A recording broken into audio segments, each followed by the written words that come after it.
একটা ক্লাস আজকে সামান্য মানবতা এবং ভদ্রতা ভুলে গেছে। আজকে আমি ফেনীতে গিয়েছিলাম, শহীদ পরিবারের মা এবং বাবারা, ভাইয়েরা, বোনেরা সেখানে এসেছিল, সন্তানরা এসেছে। আমি তাদের প্রতি সহানুভূতি জ্ঞাপন করার এক পর্যায়ে একজন বয়স্কা মা হঠাৎ করে এসে আমাকে জড়ায় ধরছেন। উনি কান্না শুরু করেছেন। আমি তো তাকে ছুঁড়ে মারতে পারি না, তিনি তো জাতির মা, আমার মা, তাকে সম্মান করা আমার দায়িত্ব। সেটা নিয়ে এক শ্রেণীর ইতর দেখলাম বুলিং শুরু করেছে। তোদের কি মা নাই? জুলাইকে তোরা স্বীকার করিস না? যদি জুলাইকে ধারণ করিস তাহলে এমন একজন মাকে কেন তোমরা অপমান করছিস?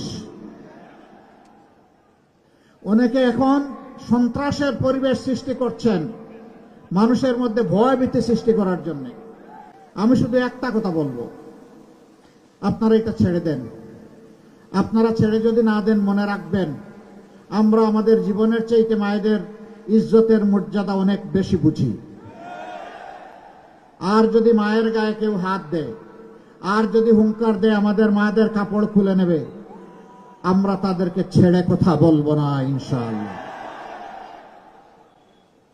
ওরকম পরিস্থিতি যেখানেই হবে, আমি যোদ্ধা লড়াকু যুবকদেরকে বলবো, তোমরা যারা বুকের রক্ত দিয়ে, বিশেষ করে এই 35 শহীদের কুমিল্লার যুবকদেরকে বলবো, তোমরা সেদিন যারা জীবনের মায়া ত্যাগ করে জাতির জন্য রাস্তায় নেমেছিল, আসো এরকম বেয়াদবি কেউ করলে মায়ের ইজ্জত রক্ষা করার জন্য আরেকবার তোমাদেরকে লড়তে হবে।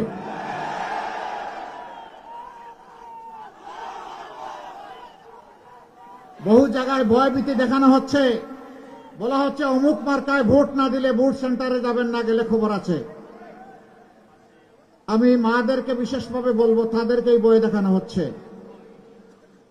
আপনারা ওই মা যারা শরীফ উসমান হাদিকে জন্ম দিয়েছেন, ওই মা যারা আবরার ফাহাদকে জন্ম দিয়েছেন, ওই মা যারা আবু সাইদকে জন্ম দিয়েছেন, যে আবু সাইদ বলেছিল হয় আমার অধিকার দে, না হয় আমাকে একটা গুলি দে।